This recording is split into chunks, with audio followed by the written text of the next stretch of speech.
Saudi আরবের মক্কাত এশার নামাজের পর পবিত্র হারাম শরীফের ভিতরে ৪৪তম আন্তর্জাতিক হিফজুল কোরআন প্রতিযোগিতা অনুষ্ঠিত হয়।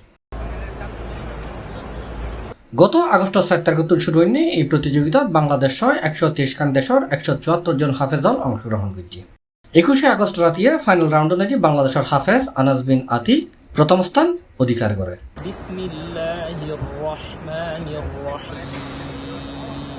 এবং তারে সৌদি মুদ্রায় ২ লাখ রিয়াল পুরস্কৃত করা হয়, যার বাংলাদেশ রিয়ায় ৬৫ লাখ টাকা। সৌদি আরব আন্তর্জাতিক মুসাবাকাতুল মালিক আব্দুল আজিজ আদ-দাউলিয়া বিল কারীম এই প্রতিযোগিতায় আল্লাহ তাআলা আমাকে ১২৩টি দেশের মধ্যে আমাকে প্রথম স্থান তৌফিক দিয়েছেন। তার জন্য শুধু বাংলাদেশের ধারাটা যেন থেমে না থাকে আর কি। বাংলাদেশ প্রতি বছরই যেন বাংলাদেশ ভালো কিছু করে এবং বাংলাদেশের মুখ যেন উজ্জ্বল হয়, সবাই সেই দোয়া করেন। ১৫ পারা গ্রুপ অনুযায়ী হাফেজ মুয়াজ মাহমুদুরি প্রথম পুরস্কার ১,৫০,০০০ রিয়াল, যেন বাংলাদেশ টিয়ায় ৫০ লাখ টাকা পুরস্কৃত করা হয়।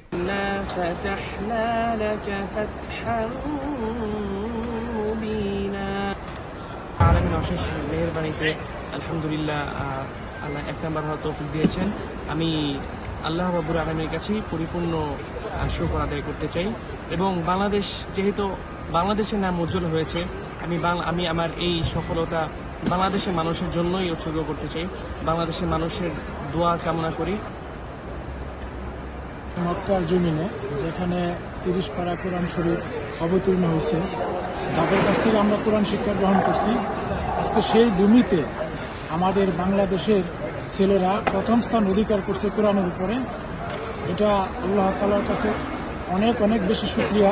এই সময় তারা উপস্থিত আছেন মক্কার ডেপুটি গভর্নর আল সাউদ বিন মিশাল বিন আব্দুল আজিজ আল সাউদ, সৌদি ধর্মমন্ত্রী শেখ ডাক্তার আব্দুল লতিফ বিন আব্দুল আজিজ আল শেখ, কাবা শরীফের ইমাম ডাক্তার আব্দুর রহমান আল সুদাইস, শেখ মাহের আল মুজেজ আকলি, শেখ আবদুল্লাহ আবাদ আল জোহানি, শেখ তাওসারি সহ আরও বহুত কেউ। C+ চট্টগ্রাম।